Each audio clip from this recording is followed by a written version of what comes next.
अस्सलाम वालेकुम। ये वॉइस ऑफ अमेरिका वाशिंगटन की उर्दू सर्विस है। पेश कर रहे हैं वीकली हाइलाइट्स बेहजत जिलानी के साथ। प्रोग्राम के लिए कुछ रिपोर्ट ने मुंतखब की हैं, उनसे एक सौती झलक पहले। मैं तसव्वुर कर सकता हूँ कि दौलत इस्लामिया तालिबान के साथ काम करने के किसी किस्म के तरीक़ेकार की उम्मीद कर रही है। हालांकि मुझे नहीं लगता कि दोनों फितरी तौर पर दोस्त हैं और शायद इसीलिए दाइश ने अपनी तवानाई दूसरी जगह मरकूज की है।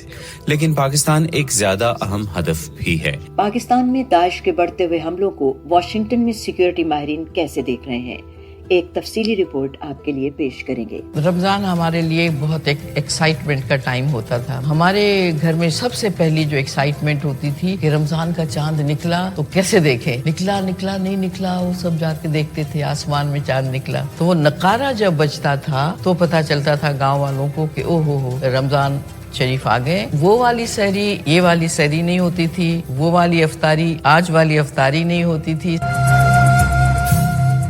हर खास मौका हमारी याद का हिस्सा बन जाता है। मारूफ ब्रॉडकास्टर मेहताब अकबर राशिदी की रमजान की यादें क्या हैं, कैसी हैं, एक रिपोर्ट में तफसील सुनिएगा। ये वॉइस ऑफ अमेरिका वाशिंगटन की उर्दू सर्विस है। आप सुन रहे हैं वीकली हाइलाइट्स पॉडकास्ट। प्रोग्राम की पहली रिपोर्ट से आगाज करते हैं। गुज़श्ता साल अगस्त में अफगानिस्तान में तालिबान के बरसरे इक़्तिदार आने के बाद पाकिस्तानी ओहदेदार और मुबस्सरीन ये तवक्को कर रहे थे कि पाकिस्तान में तहरीक तालिबान पाकिस्तान यानी TTP और दीगर शिद्दत पसंद अनासिर की कार्रवाइयों में कमी होगी। लेकिन इन तवक्कुआत के बरक्स सूबा खैबर पख्तूनख्वा खास तौर पर अफगानिस्तान की सरहद से मुत्तसिल इलाकों में अस्करियत पसंदों की कार्रवाइयों में तशवीशनाक हद तक इजाफा हुआ। पाकिस्तान और अफगानिस्तान के दरमियान सरहदी कशीदगी गुज़श्ता साल तालिबान के इक़्तिदार में आने के बाद से जारी है। इस्लामाबाद का दावा है कि अफगानिस्तान में मौजूद शिद्दत पसंद गिरोह बाकायदगी से पाकिस्तान पर हमले कर रहे हैं, जबकि तालिबान पाकिस्तान पर हमलों में मुलव्विस शिद्दत पसंदों को पनाह देने की तरदीद करते हैं। हालिया कुछ माह में पाकिस्तान में दहशतगर्दी के हमलों में इजाफा देखा गया। पाकिस्तान में दाइश के बढ़ते हुए हमलों को वाशिंगटन में सिक्योरिटी माहिरीन कैसे देख रहे हैं, जानते हैं वॉइस ऑफ अमेरिका की इरम अब्बासी की ब्रुकिंग इंस्टीट्यूट के तज्जियाकार माइकल ओहानलन से गुफ्तगू में, जिसे पेश कर रहे हैं Asadullah Khalid. Voice of America की इरम अब्बासी ने ब्रुकिंग इंस्टीट्यूट के सीनियर तज्जियाकार माइकल ओहानलन से बात की। उनसे पूछा कि पाकिस्तान में दौलत इस्लामिया के बढ़ते हुए हमलों को वाशिंगटन में सिक्योरिटी से मुतालिक माहिरीन कैसे देख रहे हैं। मैं तसव्वुर कर सकता हूँ कि दौलत इस्लामिया तालिबान के साथ काम करने के किसी किस्म के तरीक़ेकार की उम्मीद कर रही है। हालांकि मुझे नहीं लगता कि दोनों फितरी तौर पर दोस्त हैं और शायद इसीलिए दाइश ने अपनी तवानाई दूसरी जगह मरकूज की है। लेकिन पाकिस्तान एक ज्यादा अहम हदफ भी है। अफगानिस्तान इसलिए अहमियत इख्तियार कर गया क्योंकि वहाँ बैनुल अक़वामी अफ़वाज थी और तनाज़ात और जद्दोजहद का मरकज बन गया था। लेकिन पाकिस्तान बहुत सी वजूहात की बिना पर अहम है। पाकिस्तान दुनिया का छठा या सातवां सबसे ज्यादा आबादी वाला मुल्क है, शायद एटमी ताकत के हवाले से 8वें नंबर पर है। और फिर इसके दुनिया के दूसरे सबसे ज्यादा आबादी वाले मुल्क भारत के साथ अहम हल तलब मसाइल भी हैं। लिहाजा अगर आप पाकिस्तान को गैर मुस्तहकम कर सकते हैं, जो शायद ISIS का हदफ है, तो आप वाकई आलमी सतह पर अहम असरात डाल सकते हैं। इसके मुकाबले में अगर आप अफगानिस्तान को गैर मुस्तहकम करते हैं तो शायद इसके असरात इतने अहम ना हों।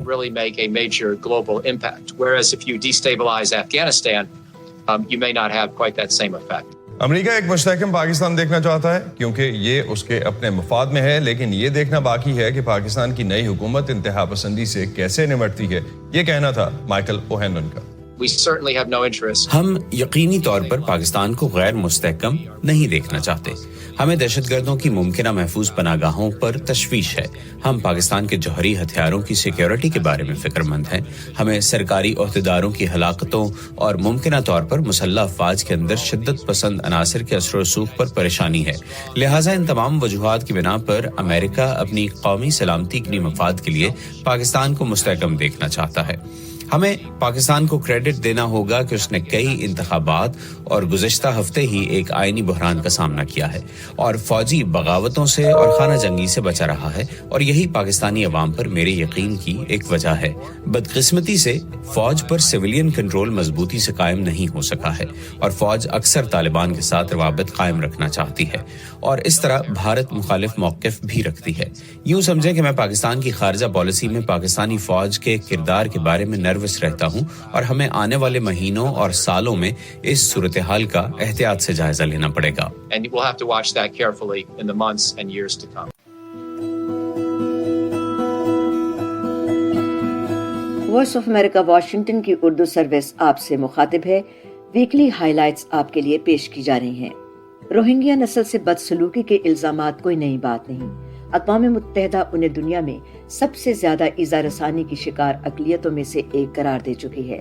فروری 2021 میں میانمار کی فوج کی جانب سے مارشل لاء کے نفاذ کے بعد امریکہ کی جانب سے میانمار جسے برما بھی کہا جاتا ہے کی حکومت پر کثیر الجہتی پابندیاں عائد ہیں. فوجی جنتا کے خلاف احتجاج اور مظاہروں میں اب تک ہزاروں لوگ ہلاک ہو چکے ہیں اور بہت سے قید و بند کی صعوبتیں برداشت کر رہے ہیں. امریکی وزیر خارجہ اینٹنی بلنکن نے حال ہی میں میانمار میں روہنگیا مسلمانوں کے قتل عام کو نسل کشی قرار دیا.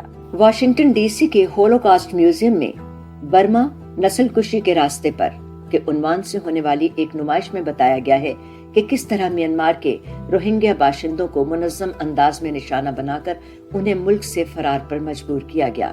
تفصیلات سنیے اس رپورٹ میں جسے آپ کے لیے تیار کیا عمران جدون نے. سن 2017 میں مغربی میانمار میں فوج نے ریاست راکھین میں زیادہ تر مسلمان روہنگیا آبادی پر مشتمل کمیونٹیز پر حملہ کیا. فوجیوں نے گھروں، سکولوں، دکانوں اور مساجد کو آگ لگا دی. 9,000 سے زیادہ روہنگیا شہریوں کو ہلاک کر دیا گیا. برما نسل کشی کے راستے پر کے عنوان سے امریکہ کے ہولوکاسٹ میوزیم میں ہونے والی اس نمائش میں ویڈیوز، تصاویر، ذاتی تجربوں اور تاریخی دستاویزات کی مدد سے میانمار کے روہنگیا مسلمانوں کی حالت زار بیان کی گئی ہے. امریکی وزیر خارجہ اینٹنی بلنکن نے میوزیم میں اپنی ایک حالیہ تقریر میں میانمار کی فوج کے روہنگیا کے خلاف وسیع پیمانے پر منظم ظلم و ستم کو نسل کشی قرار دیا. میں اس نتیجے پر پہنچا ہوں کہ روہنگیا کے خلاف برما کے فوجیوں کے نسل کشی اور انسانیت سوز جرائم کو 8 برس ہو گئے ہیں. میرے خیال میں امریکہ کا یہ عزم ایک ریکارڈ قائم کرتا ہے اور نسل کشی کی تردید کے خلاف نگرانی میں مدد کرتا ہے. اور میرے خیال میں وزیر خارجہ اپنے بیان میں اور ایسا تعین کرنے کے فیصلے کی وضاحت میں بہت واضح تھے. وہ تمام ثبوت دکھانے کے لیے ایسے شواہد جو نہ صرف یہاں اس ہولوکاسٹ میوزیم کی نمائش میں اکٹھے کیے گئے ہیں بلکہ وہ بھی جو محکمہ خارجہ اور غیر جانبدار تفتیش کاروں اور روہنگیا برادری نے خود اکٹھے کیے ہیں، یہ ثابت کرنے کے لیے کہ ہاں نسل کشی ہوئی ہے.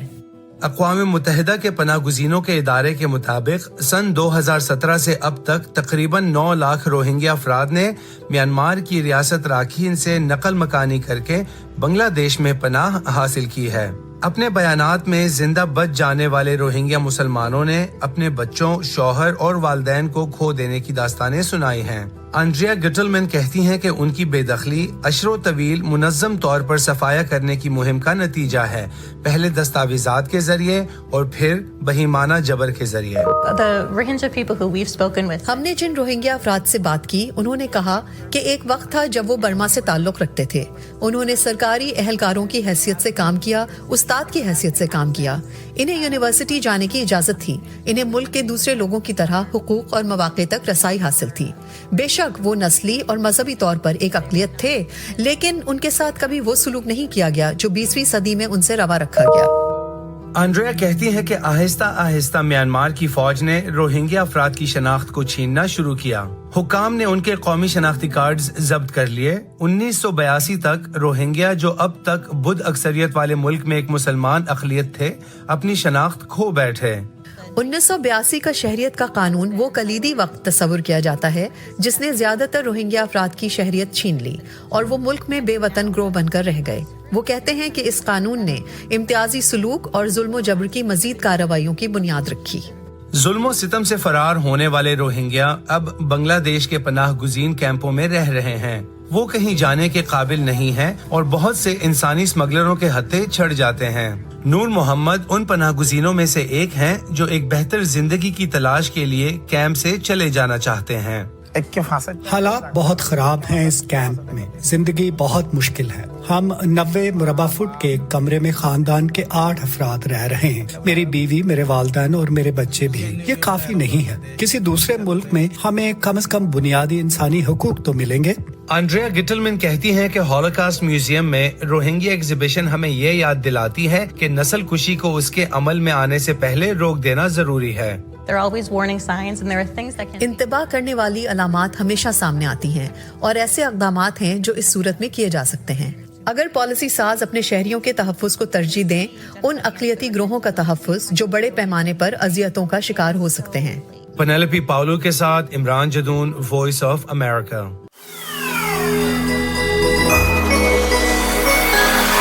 वॉइस ऑफ अमेरिका वाशिंगटन से आप सुन रहे हैं वीकली हाइलाइट्स बहजत चलाने के साथ।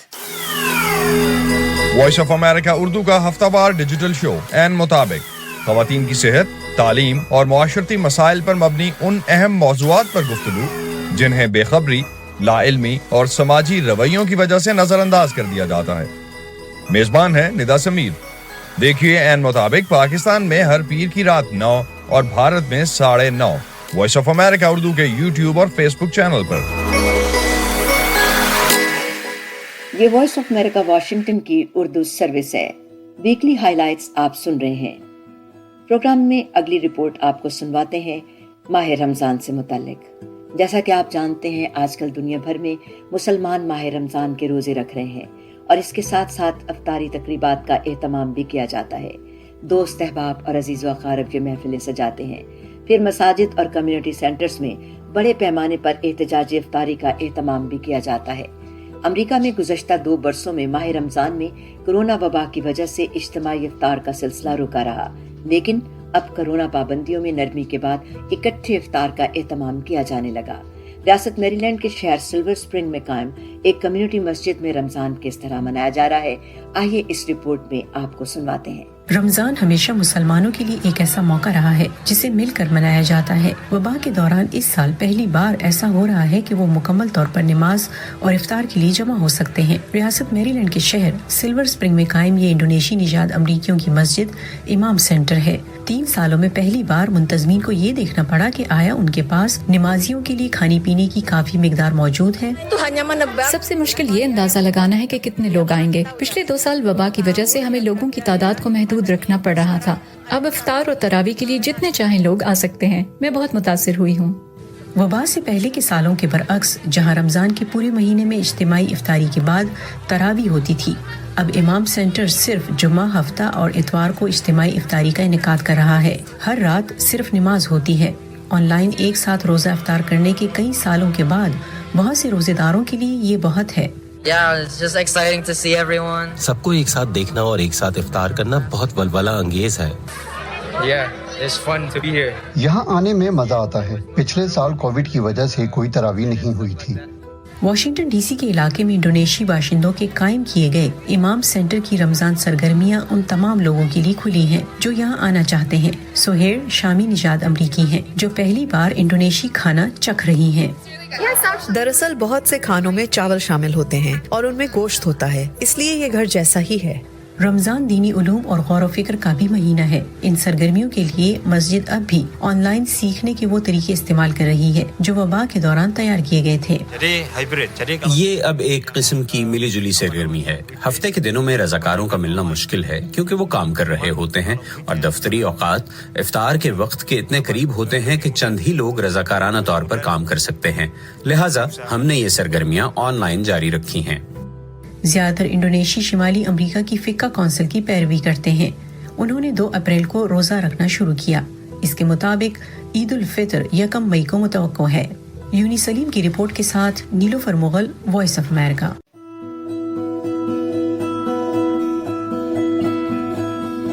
ये वॉइस ऑफ अमेरिका वाशिंगटन की उर्दू सर्विस है और आप सुन रहे हैं वीकली हाइलाइट्स। हर त्योहार या खुसूसी मौके के साथ हम सबकी यादें जुड़ी होती हैं जो हर मौके पर जैसे आंख के सामने उसी तरह आन खड़ी होती हैं जैसे अभी कल की बात हो। हम खुद को उसी माहौल और अपने उन्हीं प्यारों के दरमियान महसूस करते हैं जो उन मौके पर हमारे साथ थे। वॉइस ऑफ अमेरिका ने रमजान के मुकद्दस महीने से जुड़ी हमारी इन यादों को दोहराने और मेमोरी लेन का चक्कर लगाने का मौका दिया। معروف شخصیات رمضان کی اپنی یادوں کے بارے میں کیا بات کرتے ہیں، ان دنوں کو کیسے یاد کرتے ہیں، آپ ہماری ویب سائٹ پر دیکھ سکتے ہیں، اور ہم آج کے پوڈ کاسٹ میں شامل کر رہے ہیں ایسی ہی ایک یاد۔ رمضان کے چاند کا بے چینی سے انتظار ہوتا تھا۔ مسجد میں ناکارہ بجا کر چاند نظر آنے کا اعلان کیا جاتا تھا۔ سحری میں چاول اور دودھ ملا کر کھانا، اور آج بھی یاد آتا ہے۔ ہماری روزہ کشائی کی تقریب تو نہیں ہوتی تھی، لیکن پہلا روزہ رکھنے پر بڑوں سے تھپکی اور انعام ضرور ملتے تھے۔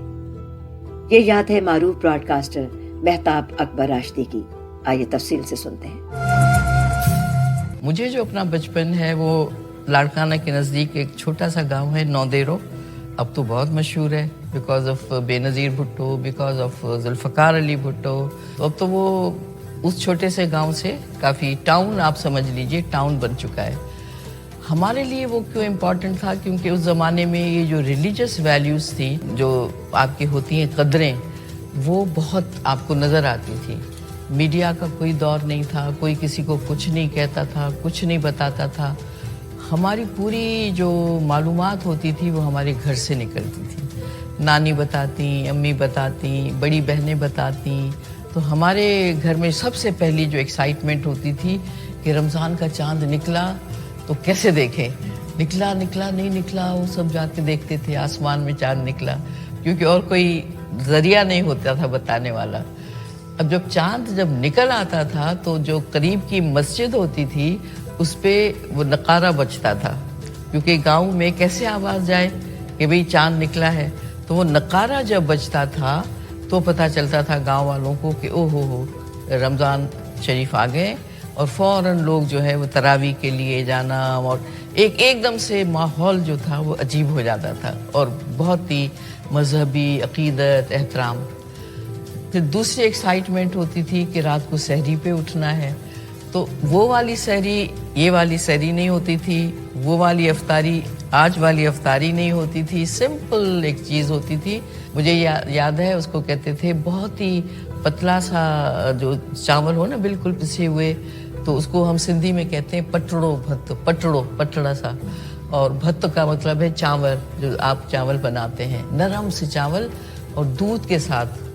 تو وہ اس کا جو ذائقہ، اور اصلی دودھ، گھر میں بھینسیں موجود ہیں، وہ دودھ آ رہا ہے اور آپ وہ کھا رہے ہیں، تو وہ ہوتی تھی سحری زیادہ سے زیادہ۔ یا بڑے لوگ کچھ کھا لیں تو کھا لیں، آلو تل لیے، کوئی سبزی تل لی، اس سے زیادہ اہتمام نہیں ہوتا تھا۔ مجھے یہ یاد ہے جب میں نے روزہ رکھا تھا، گرمیاں، سخت گرمیاں، تو آپ اندازہ لگائیے نارتھ سندھ، اور اس میں سخت گرمیوں کے روزے ہوں، اور اس میں آپ پورا دن بغیر کچھ کھانے کی بات چھوڑیے، بغیر پانی پیے آپ گزاریں، تو آدمی شام کو لگتا تھا ابھی دم نکل جائے گا۔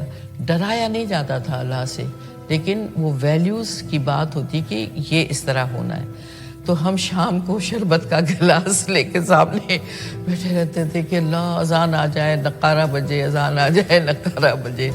تو یہ ہوتی تھی ہماری افطاری، اور اس کے فوراً ہی بعد کھانا کھلا دیا جاتا تھا۔ ایک چیز جو مجھے بچپن میں اور یاد آ رہی ہے، روزہ کھلنے سے پہلے کچھ 2-4 گھر یا بچے ایسے آ جاتے تھے ہمارے گھر جن کو خاموشی سے کھانا دے دیا جاتا تھا، خاموشی سے، اور یہ ہمیں معلوم تھا کہ یہ بعد میں پتہ چلا کہ یہ ضرورت مند ہے، ان کو پہنچانا چاہیے۔ یہاں پر تو باقاعدہ اہتمام ہوتا ہے نا کہ روزہ کشائی ہو رہی ہے، آپ لوگوں، میں نے اپنی پوتیوں کی ہے روزہ کشائی، تو وہ ہم اس وہاں نہیں ہوتا تھا، لیکن بڑی تھپکیاں ملتی تھیں، ماں باپ خوش ہوتے تھے، نانی ہماری خوش ہوتی تھیں کہ بچی نے پہلا روزہ رکھا ہے، اور یہ چیز ہونی چاہیے۔